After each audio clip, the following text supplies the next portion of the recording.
We're live. Welcome into Lions Central Radio. I am Nick Castori. You know my co-host, Brandon Alyssaglu, and by now you should know the third wheel on this podcast, Kent Lee Platte, at MathBomb on Twitter. He's a writer for SidelineReport.com, the co-founder of the SilverdomeBlues.com, and a contributor for DetroitLionsDraft.com. Now, Kent, as I went to recite all of that off of your Twitter profile, I did also happen to see your cover photo of Eric Ebron attempting to catch a pass. I'm going to leave that alone for the time being. We've got some other stuff to get to. Hey, to be fair, he actually caught that one. Well, fair enough. His hands look like they're struggling with it, but I digress for now. We have a whole season to go over with you, buddy. We haven't talked to you in a little bit now on the show, at least since the season ended. There's a couple of broad things to get into with you. We'll look a little forward, some free agency, some guys Detroit might go after, and your opinion on whether or not they should hang on to some guys that are familiar with the Honolulu blue and silver. To start, though, looking back, Kent, what did you think of 2014 in terms of, would you label it a success for the Detroit Lions? Oh, absolutely. I mean, the steps forward that defense took by itself would have been a success, even if they hadn't made the playoffs. I mean, you're talking about a team that hasn't had a top 10 defense in 20 years, 30 years, something like that. And now we had the number one defense for almost the entire season. The Seattle overtook us right at the very end. But that by itself was a huge accomplishment. And then to add to that, getting 11 wins and going to the playoffs, going 5-1 in the division, there's a lot of really good stuff that happened this season to make it a success. Yeah, and this is a question we're going to kind of keep, I think, running throughout the offseason because it's something that kind of it just doesn't go away. We can get everybody's take as we go. So be on the lookout for that, folks. Personally, I also think that the success was an overall success. This team's biggest problem the years before was that they gave away wins due to mistakes, turnovers, dumb plays, and that's what Caldwell was brought in to fix, that accountability, that calmness. And there's a difference in 19. They improved their turnover differential by 19. They went from -12, which was 29th last year, to +7 this year, which is tied for 6th. They didn't implode when there was adversity. That's why they did get lucky to win games against New Orleans and Atlanta. If those teams didn't make just inexcusable gaffes to keep Detroit a chance, they'd be 9-7. And I don't know that would be okay, but the improvement would still be there. And I guess I kind of want to ask that question, Nick, as I know you still have to give your answer on the overall, but say this team had gone 9-7 with those two narrow losses, would it change your answer at all? Well, I don't know if it's a black and white answer. It is kind of gray. If you're doing pros and cons, I think there's so many more pros to this season than cons for a lot of the reasons you guys mentioned. Learning to win close football games, going 11-5, winning divisional games. There's a lot of good to take away, especially with the defense. I mean, there was regression with certain parts of the offense that can't be ignored. There were some issues with play calling at times on that end, and our clock management and decision making from Caldwell we criticized quite frequently, Brandon. But if the goal is year-to-year growth, if it's to improve, they clearly did that from a wins perspective especially. And I don't know how going to the playoffs a year after you should have went and found ways to lose games, whereas this season the team found ways to win games and got to the playoffs and had a real good chance to win that. I think we lost him again. Well, I guess it's that the way for Nick to come back. We're going to keep you folks on the edge of your seat. Meanwhile, Kent and I are going to keep rolling just because, well, that's what we do. That's what veteran radio men do, even though we have very little radio experience, but a whole lot of podcast talking. So, Kent, let me give you that question then. If this team was 9-7, would it still have been a success? Would you consider it a success? I would have considered it a success. I know I'm probably in the minority in that group, but even if we had missed the playoffs, going from a top 10 pick to even an 8-8 team would have been an improvement with the other stuff that we saw. Seeing what happened to the offense would have been pretty disheartening if we hadn't made the playoffs. But the steps forward that this team made against its divisional opponents and just actually taking on teams and, like you said, getting control of games that they would have lost in the past. You know, those type of things really gives you confidence for this team going forward, and that's something that even when Schwartz had his season in 2011, we didn't really have. There was still that fear that everything was going to fall apart, but now there's a lot more confidence that things are going to continue to get better. Well, I struggled with that one, at least as far as, is that a success when there was no real reason to credit with Detroit with those wins. Yes, they made the plays late, but let's be honest, that's kind of what luck is sometimes. That's what happens when Brandon Bostic goes to the ball and he's standing in front of Jordy Nelson. That's the kind of stuff that happens in football. Um, what I kind of want to turn this question and keep rolling with it, and I want to take it for looking forward to next season. What is it going to take for you, Kent and Nick? If you can hear me again, I can see your beautiful picture, which is soon. Oh, Hello. folks, it's going to be a beautiful avatar for losing that, foolishly taking Reggie Bush over Joique Bell. We have a nice Tom Brady shirtless photo coming for you, folks, that Nick will be very proud to rock. Can't wait. But so, Nick, let's get back to you then. What does this team need to do next season for it to be a success? Would you be okay with 11-5 in a wild card game? I'll be okay with 11-5 in a wild card game if they then turn that into a playoff win. I don't think they can just repeat what they did this year and be considered a success a year from now. You have to take the next step forward, which is at least one playoff win, arguably two. It depends how the season goes and shakes out. But if this team doesn't win a playoff game next season, there's no way it's a success. Ken?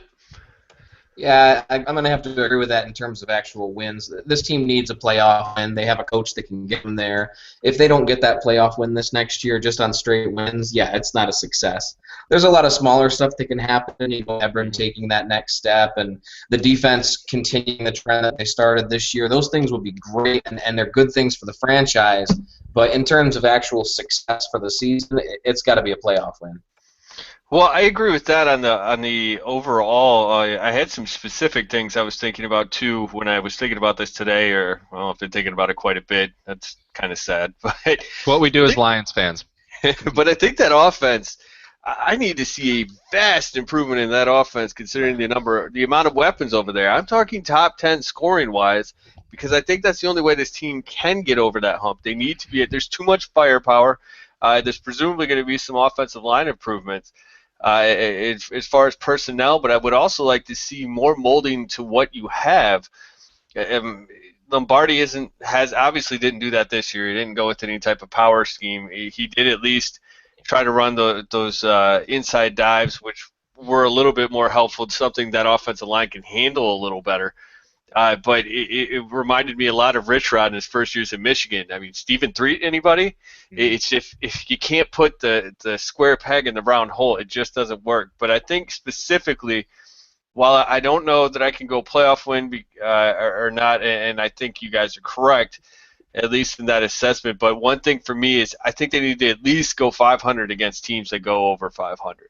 I need to see this team win some games that, well, frankly, it's technically not supposed to win, instead of just the easy ones. But Brant, and I agree that would be a huge step forward, especially the road wins. We've seen Stafford's record on the road against teams with winning teams. With winning records. But let's say Detroit doesn't win those games next year. They get into the playoffs and then they win one or two playoff games, but struggle with those teams in the regular season. No one's going to care because they found ways to win playoff games. So that'd be nice to see along the journey, but the end result is still having to win playoff games. If you win two playoff games, you're probably going to be over 500 at least against teams that are 500 or more. And don't forget, their schedule's not very nice. I mean, they got the NFC West. They have some tough matchups. See, now they're going to have to beat those games just to get there. We've done this before. Where going into the season, the schedule looks incredibly difficult, and then you don't know how that season's going to play out. We thought this year was going to be an extremely difficult schedule as well, and it turned out not to be as much. Well, we were right on a good majority of it, but yeah, you're right as far as the NFC South just absolutely going in a tank. But the point is, if you win two games in the postseason, you're probably going to be probably over 500 against teams that are 500. I think that. And if we're going as a wild card, that's probably on the road too. Yeah, which it would be nice to see them get a road win over a solid opponent, but let's not push it too much. There's one other topic, so. I was putting together an article the other day about, I think it was looking at who the Lions should keep, their priorities as far as their own free agents, and also guys that they should look for, and that's something obviously we're going to do a little bit here. And I posted on Twitter, I think the Lions, I probably should have these numbers nailed down for you, but the Lions could have about $31 million in cap space if they cut Stephen Tulloch, Reggie Bush, and Jason Jones. Jason Jones gives up, I think, like $3.85 million in cap space when it's something ridiculous like that when he would only count for, I don't know, a few $100,000 against the cap. I received a little pushback, and the main reason was that Jason Jones is a very good run defender. He's strong on that side. He really sets the edge. To you, Kent, does he give you $4 million worth of value against the cap when you have guys like Sue and Fairley? And well, I don't think you can get both, but is he worth $4 million against your next year's cap? Shortest answer, not remotely. No, not at all. I like Jason Jones. He's a very good player, but he was our lowest rated defender on Pro Football Focus this year. And most of that had to do with against the pass. He was a better run defender, but you can find guys like that in free agency or the draft. It's not like guys that are one-way players are really difficult to find. It's something that you can replace for a lot cheaper, and that's part of the reason that we're probably going to lose Tulloch, is because Whitehead can do pretty much the same thing for $3.5 million cheaper. And I think it's going to be the same thing with Jones. We could probably re-sign George Johnson for half of what we're paying Jones right now, and he could do the same, if not better, against the pass, and at least close against the run. Well, I agree. That's why I put it forward. Yes, he is good against the run. He is pretty atrocious in the pass rushing department, which, considering the guys that they have on that line opposite him, he should be able to create more opportunities.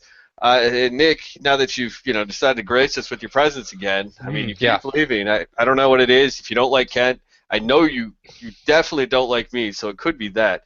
But we're talking about Jason Jones. You and I kind of texted about this earlier today. The little Twitter scrap I got into regarding Jason Jones' value.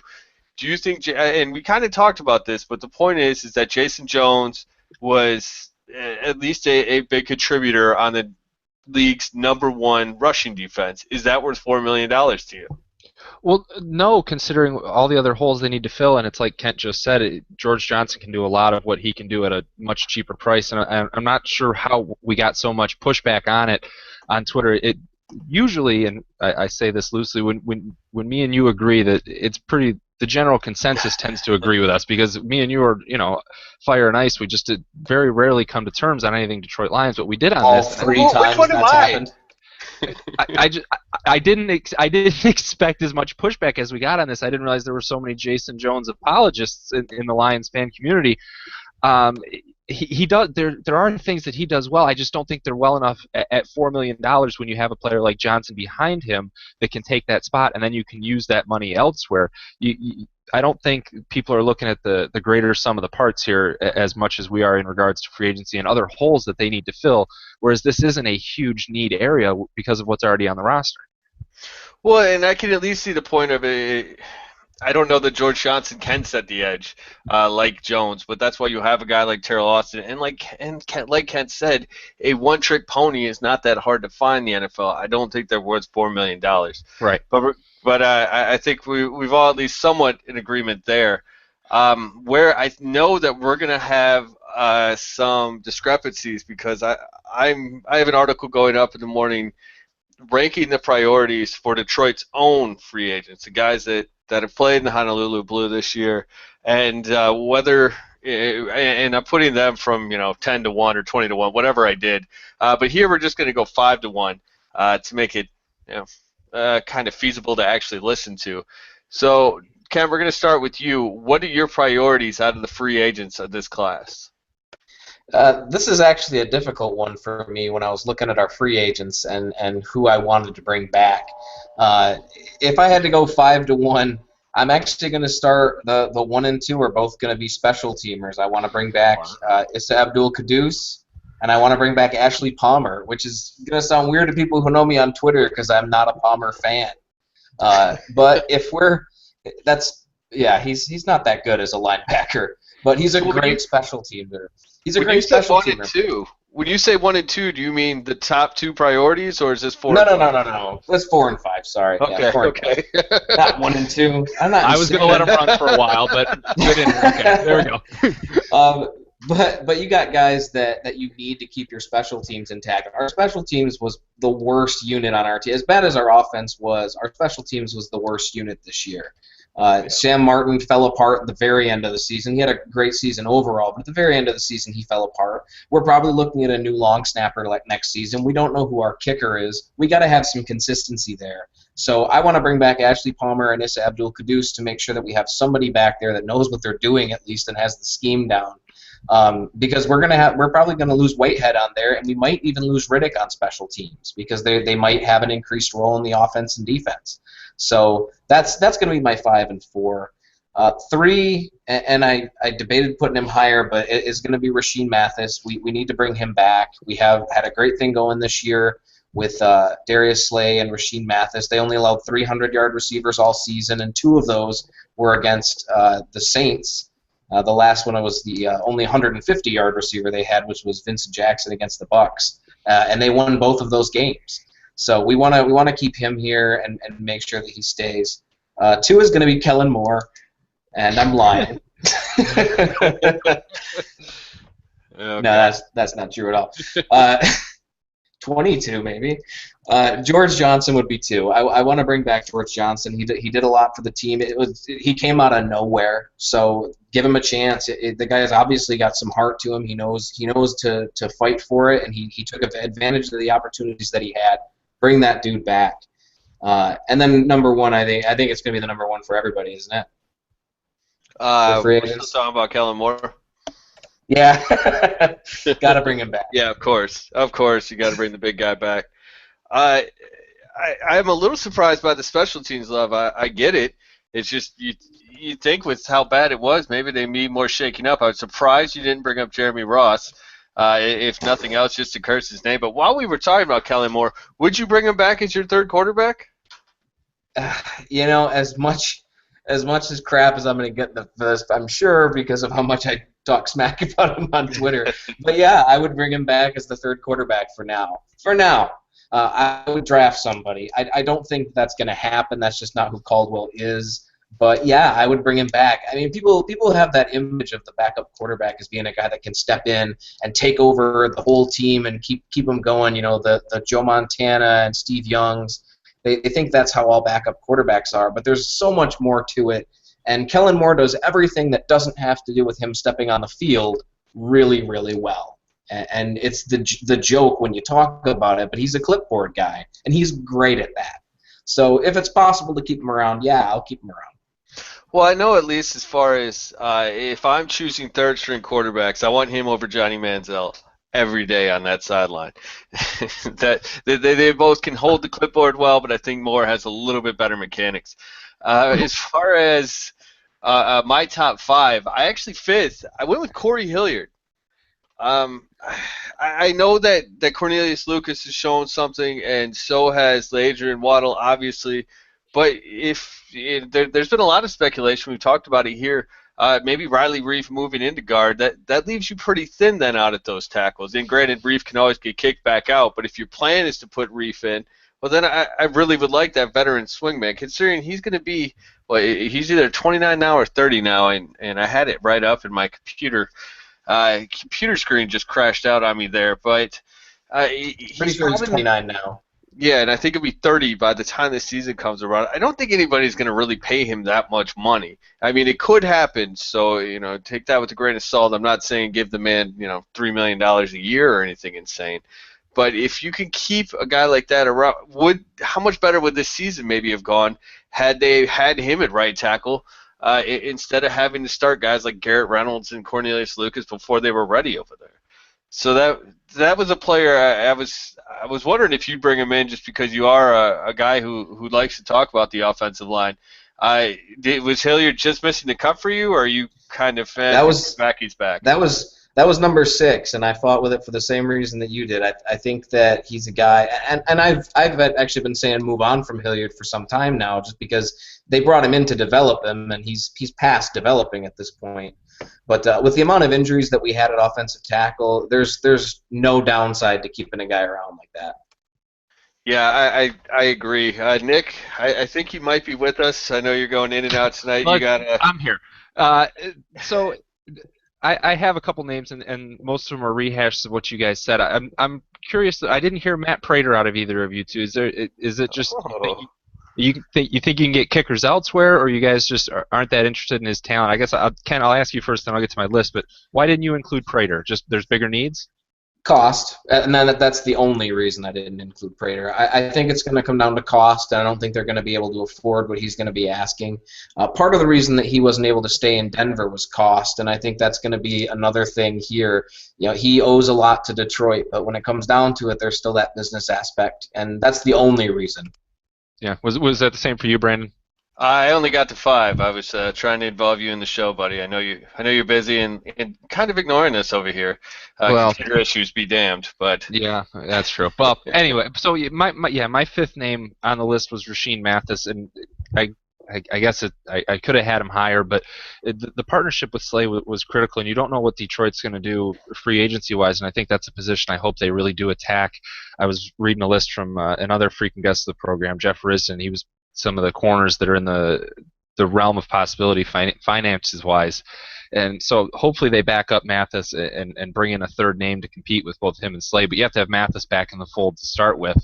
Brandon, I'm right with you on Corey Hilliard. I've said it before. I think he's a really versatile lineman, and he's someone I hope Detroit is able to keep in the fold and use as a swing position and kind of put him where you need him. The offensive line is going to be in real flux moving forward. We don't really know where everyone's going to settle into. So I think having a guy that can move around there, it could be an asset. And obviously, he's not a long-term starter by any means, but he can plug into holes where you need him.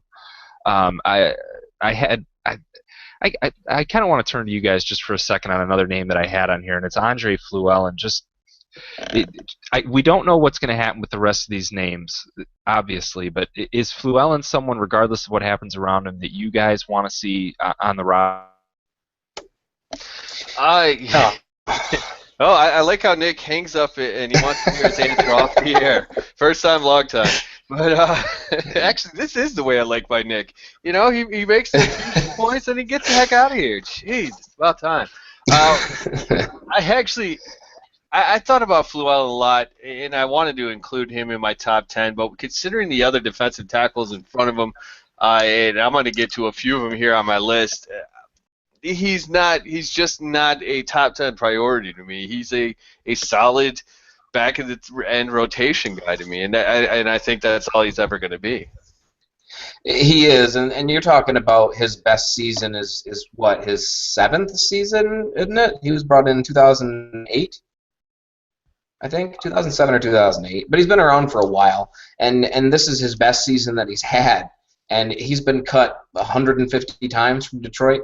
I mean, he's gonna get let go again, and then he'll get brought back again when he's needed. It's gonna happen. Well, and yeah, I think he'll be brought back. I know he'll be in camp. I don't know, folks, if Nick's going to be able to come back. I don't know if he's dealing with internet or maybe he ticked off Google on Twitter. Regardless. He isn't with us right now, so I'm gonna hijack Kent, and probably won't be a super long show, but long enough. It's the off season. You're gonna have some glitches. It's the time to work through them. For me, I went number 4. I went Rashean Mathis for all the obvious reasons that everybody's talked about. I do want to ask you, Kent, what do you think he's gonna cost? I mean, personally, I don't think he's gonna. I know he said he wants more than 1 year, and it wasn't something he demanded. He just kind of talked about it. What do you think the contract's going to be for him? Yeah, that's going to be a tough one. You're not going to get him for a veteran minimum, not for what he played or how he played this year. I don't think you're going to get him for that $1 million veteran discount thing that they did this past season. You're probably going to have to offer him like a 2-year, $3 million deal, something small, but way bigger than you'd expect end of the career guy to get. But I'd be cool with that. I mean, we're working with a lot more money than we have been in the past several seasons, so we've got a little bit more leeway to sign guys like that. But if you sign him to a almost completely salary minimum guarantee type deal, the value of the total deal is not going to concern me much. Yeah, I don't think it's a big money thing. I think it's just give him a second year. I don't know, make it voidable or a team option or something. I don't know if he's willing to take that based on the things he said, but It was just a thought I had. As far as my top three, third, I went with Nick Fairley. Did you even have Nick in your top five? I don't expect him to be back, so I didn't put him in there. All right, well, I think that's fair enough. I put him third, and I put C.J. Mosley too. And the reason I did that, and this is what I was really hoping we'd have Nick for, because I'm sure he would. He'd be. I assume I'm the ice and he's the fire, because he's definitely the heated one of the two.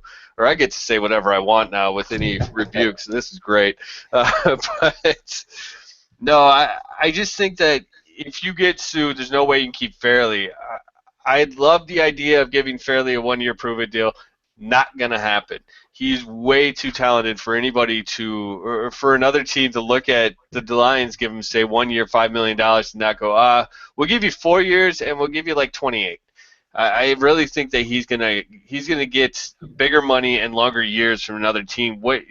So obviously you don't think he's going to be with Detroit. Is that what you see happening, or do you think Detroit's just gonna cut bait? That's pretty much what I see happening, and part of it is them cutting bait with him, and I don't really want to look at it that way because I think it's going to be a fairly mutual parting. I think they both understand that they're going in different directions in terms of the defense. They spent half the season without him, and they still managed to keep their defense up. There were problems when he left, but they're going to draft somebody in the first 3 rounds that's going to take that spot. And he knows that he's not the guy in Detroit, and that's what he wants to be. And just like you said, he's going to get offered a contract somewhere else. Somebody, I mean, I think fans forget how highly thought of Nick Fairley was when he was coming out of the draft. He was considered the #1 overall pick for a good portion of the draft period. There's somebody out there that still runs a team that still thinks of him as that guy, that has the same scouts that still think of him that way. And they're going to offer him a chunk of money, and they're going to find a way to incentivize it to make his injuries thing a little bit minimize as much as they can. But he's going to probably get a better deal elsewhere. Yeah, I completely agree. It's just he is talented, and if he keeps up the improvements he made this year with the motivation they gave him, good for him. I certainly don't want anything ill for him or his career. But I don't think that Detroit's going to be the team to pony up for him, mostly because my #1 is Sue. And if you give Sue that money, you have to assume that they just don't have the money for Fairley. That's why, to me, Mosley is important, though. I know that the defense is obviously better with Fairley next to Sue, but Karan Reed isn't ready to be a starter and to be an impact player. I think Mosley is at least somebody who can eat up 2 guys and keep that rushing defense intact. And I know that we talked about it briefly on Twitter when I was asking to come on the show. I know you wanted a moment of silence for Dominic Raiola. This is radio. We're not really supposed to do silence. Nah. But I'm cool with that too. This is kind of where I wanted Nick, because he has a real sore spot. It's not soft at all for Raiola, so it would have been funny to hear him. We'll get his take next week. Is there anything you really want to say about the man? Good riddance to bad rubbish. Yes, I can agree with that. In other news, the Lions had their first Pro Bowl quarterback in 47 years or something ridiculous. Yeah, he's the 5th alternate to go. Nobody cares. 4th alternate.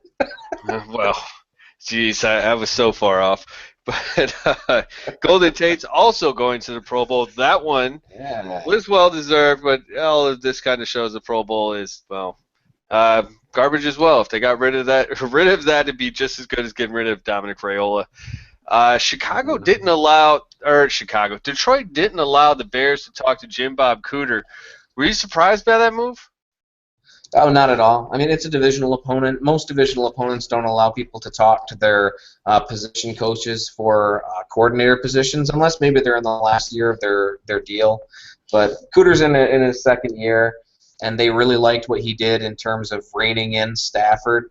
And maybe it wasn't as good as I would have hoped it would have been, but I got to admit there was some improvement, so I'm cool with them not doing it.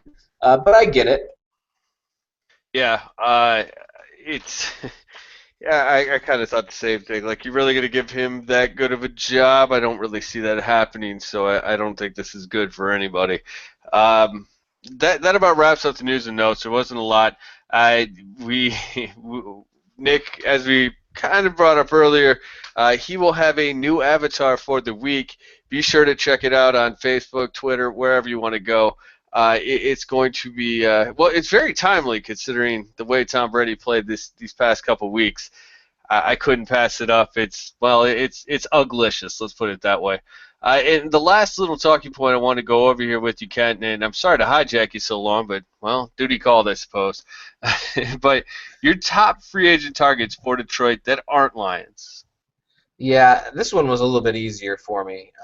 We obviously need some interior offensive line help, and there happens to be a pretty decent free agent class in those positions. So the number one, I'm going to start right at the top. The number one and number two are both guards.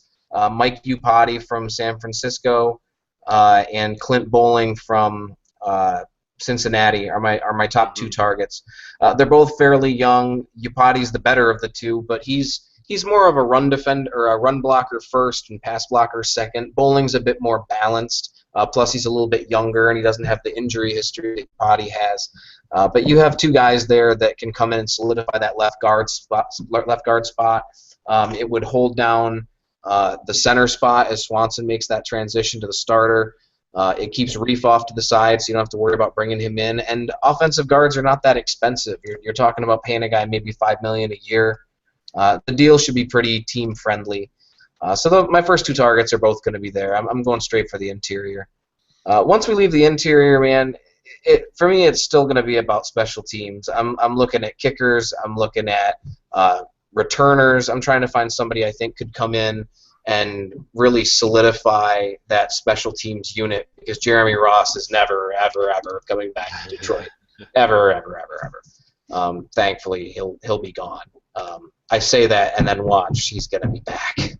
I thought Stephen Logan was going to be gone for the longest time, and it took him sitting on the 5 to get rid of him.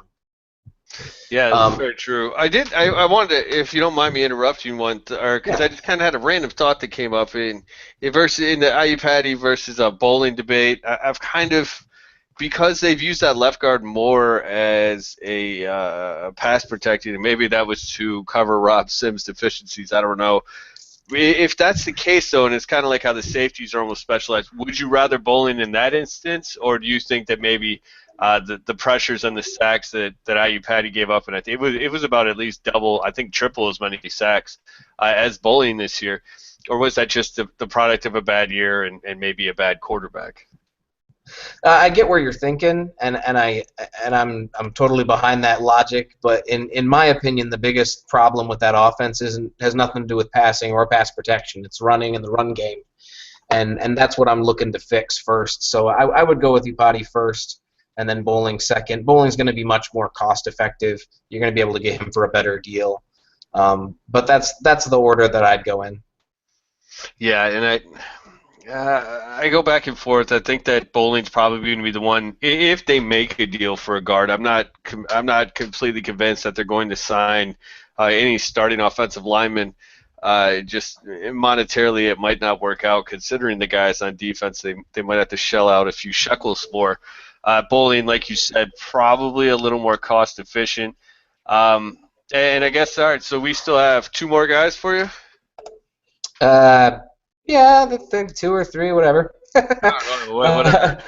Whatever I was at. I lost count. I'm at 2 when I lost count. Dwayne Harris is my number 3. I still think, again, it's going to be special teams, and we need a returner that can be actually counted upon to make those right decisions.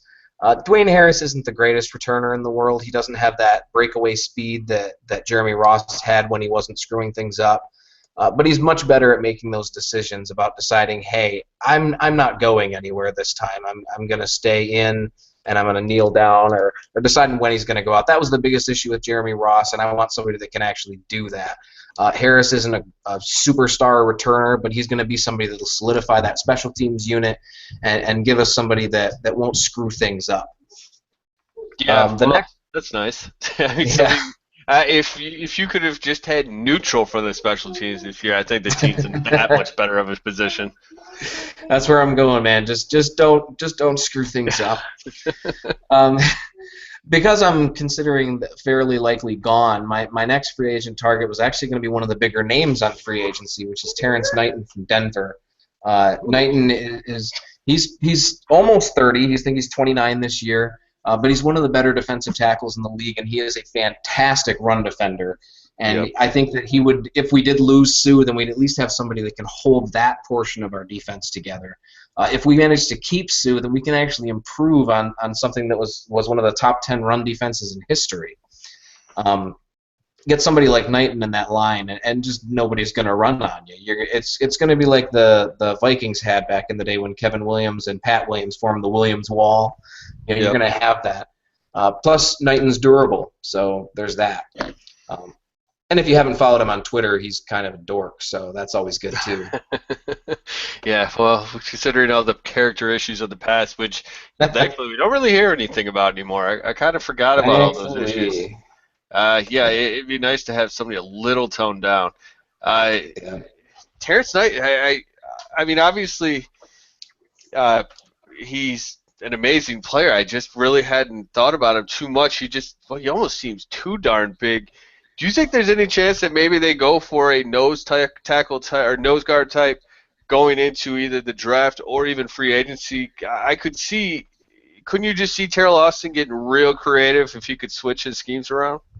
Yeah, and that would be my next one, would be some kind of nose tackle. And I was looking at Dan Williams as a possibility there.